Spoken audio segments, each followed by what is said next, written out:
Na história da Rússia, poucos nomes evocam tanta fascinação e controvérsia quanto o de Grigori Yefimovich Rasputin. Sua figura foi tema de inúmeras biografias, filmes e lendas. Esse homem, nascido em uma remota aldeia da Sibéria, chegou a se tornar conselheiro próximo da última família imperial russa, os Romanov, em um momento de profundas tensões políticas, derrotas militares e crises sociais que acabariam levando à queda do czarismo. O episódio de seu assassinato, planejado por membros da nobreza, convencidos de que sua influência representava um perigo mortal para a monarquia, tornou-se um dos relatos mais comentados do século XX. Neste documentário, exploraremos a vida de Rasputin desde suas origens humildes, sua ascensão ao centro do poder, o contexto histórico da Rússia czarista e o desfecho trágico que selou seu destino, e o de um império que cambaleava à beira do colapso.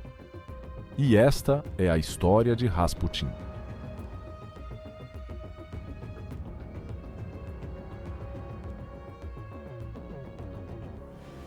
Grigori Rasputin nasceu em janeiro de 1869 em Pokrovskoye, uma pequena aldeia situada na região de Tobolsk, na Sibéria Ocidental. Sua família era camponesa e profundamente religiosa, como a maioria dos habitantes dessas terras remotas. Desde muito jovem, Rasputin demonstrou um comportamento peculiar. Por um lado, era conhecido por sua energia incansável e um caráter rebelde que o levava a se envolver em pequenos conflitos locais. Por outro, manifestava um intenso fervor religioso que o levou a se interessar pelas tradições místicas e pelas práticas ascéticas. Naquela época, o Império Russo era governado por Alexandre II e depois por Alexandre III, sob um regime autocrático que mantinha enormes desigualdades sociais. A servidão havia sido oficialmente abolida em 1861, mas as condições dos camponeses continuavam extremamente precárias.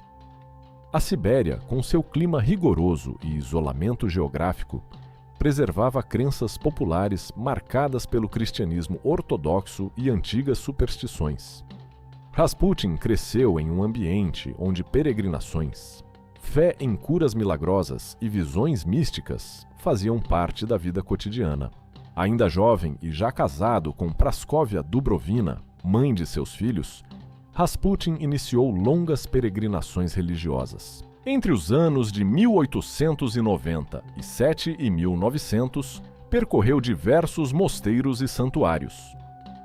No mosteiro de Verkhoturi, absorveu um ideário espiritual que combinava a tradição ortodoxa com correntes místicas que circulavam entre grupos de peregrinos e seitas, como os Khlisti, embora a relação exata de Rasputin com esses movimentos tenha sido objeto de debate. O que está documentado é que sua fama de homem santo e seu carisma pessoal começaram a se espalhar pela Sibéria. No início do século XX, Rasputin mudou-se para São Petersburgo, a capital imperial. Ali, em um ambiente de corte profundamente preocupado com questões espirituais e supersticiosas, sua reputação de místico e taumaturgo começou a atrair a atenção de influentes personalidades religiosas e aristocráticas. A alta sociedade russa, em meio a uma modernização superficial que não conseguia resolver o atraso agrário e os conflitos operários, vivia um período de instabilidade e crise de identidade. Nesse cenário, a figura de um homem supostamente dotado de dons sobrenaturais encontrou terreno fértil para crescer. A influência de Rasputin na corte imperial começou a se consolidar por volta de 1905, após sua apresentação a Militsa e Anastasia de Montenegro, duas princesas que demonstravam profundo interesse pelo ocultismo e pela espiritualidade. Elas o recomendaram a czarina Alexandra Feodorovna, esposa do czar Nicolau II. Alexandra, de origem alemã, estava consumida pela preocupação com seu filho, o czarevich Alexei, herdeiro do trono que sofria de hemofilia, uma doença potencialmente mortal. Os médicos da época mal conseguiam oferecer um tratamento eficaz, e qualquer hemorragia colocava a vida do menino em risco. Rasputin logo convenceu a czarina de que suas orações podiam aliviar os sofrimentos do czarevich. Há relatos de que, durante várias crises hemorrágicas, sua presença ou a leitura de cartas enviadas por ele pareciam coincidir com uma melhora no estado de Alexei. Embora alguns historiadores apontem que Rasputin aconselhava interromper tratamentos médicos que pioravam a situação, em especial a administração de aspirina, a crença generalizada na corte era de que ele possuía poderes divinos. Essa convicção fez com que Alexandra depositasse nele uma confiança ilimitada. Para compreender a relevância política dessa ligação, é necessário considerar o contexto histórico. Após a humilhante derrota da Rússia para o Japão na Guerra de 1904 a 1905, o prestígio do regime czarista ficou severamente abalado. A Revolução de 1905, com greves, motins e manifestações, obrigou Nicolau II a conceder a criação da Duma Estatal, um órgão parlamentar com poderes limitados. No entanto, o czar manteve a autocracia e restringiu as liberdades políticas por meio de uma série de contra-reformas. O ressentimento social continuou crescendo, e a oposição, tanto liberal quanto socialista, ganhou força nas cidades e no exército. Nesse clima de descontentamento, a figura de Rasputin tornou-se alvo de rumores, sátiras e ataques. A nobreza e o clero mais conservador consideravam escandaloso que um camponês analfabeto exercesse influência sobre a imperatriz e que, indiretamente, participasse de decisões políticas. As acusações se multiplicaram: corrupção, libertinagem, tráfico de influência. Embora parte dessas denúncias fossem exageros promovidos por seus inimigos, é verdade que Rasputin interferia na nomeação de ministros e arrogava para si o direito de aconselhar o czar sobre assuntos de Estado. Quando a Primeira Guerra Mundial começou em 1914, o Império Russo entrou em um conflito para o qual não estava preparado. A economia entrou em colapso, a escassez de alimentos se agravou e o fronte foi marcado por derrotas sucessivas. Em 1915, Nicolau II decidiu assumir pessoalmente o comando supremo do exército, transferindo-se para o quartel-general em Mogilev. Esse fato deixou o poder civil nas mãos da czarina Alexandra, que consultava Rasputin sobre praticamente todas as questões. A combinação de uma guerra desastrosa e de um governo paralisado contribuiu decisivamente para a perda de legitimidade da dinastia Romanov. Enquanto isso, em São Petersburgo, a Duma encontrava-se dividida entre setores que desejavam reformas e outros que exigiam a destituição de Rasputin.